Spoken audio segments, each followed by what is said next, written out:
Iba't ibang estilo sa fashion ang lumutang sa ikalimang State of the Nation address ni Pangulong Aquino kahapon. Marami po ang nagsuot ng Filipiniana at mayroong ding malatribo ang forma. Pero may ilang nagsuot ng kulay na simbolo raw ng ipinaglalaban nila sa politika. Silipin ang mga yan sa report na ito. Tila naging isang malaking catwalk ang red carpet ng batasang pambansa sa araw ng SONA kahapon.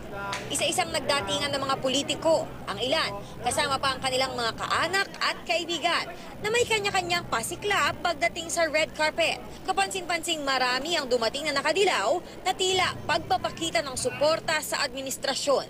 Pinangunahan sila ng Presidential Sisters.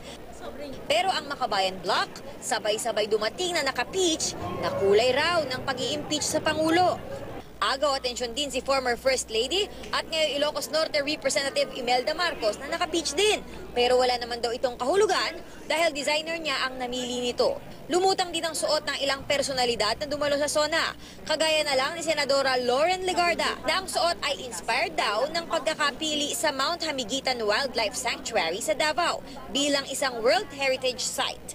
Pinagkaguluhan din ang pagdating ni Aling Jonicia Pacquiao na unang beses daw pupunta sa SONA ng Pangulo. Apple green ang theme ng gown ni Pacmam na idinisenyo pa raw sa Amerika at ginawa sa Laguna. Masaya ako nga naka-attend ako sa SONA niya. Ang ganda ng white hair ni Kapuso Star Heart Evangelista na dumating kasama ang kasintahang si Senador Cheese Escudero. Elegante rin ang Filipiniana ni na Congresswoman Lucy Torres Gomez, Senadora Pia Cayetano at Asunta de Rossi na dumalo para sa kanyang asawang si Congressman Jules Ledesma.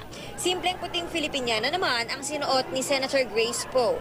Pero ang tila pinaka-pinag-usapan sa social media ay ang kakaibang damit ni Senadora Nancy Binay sa sesyon ng Senado kahapon ng umaga.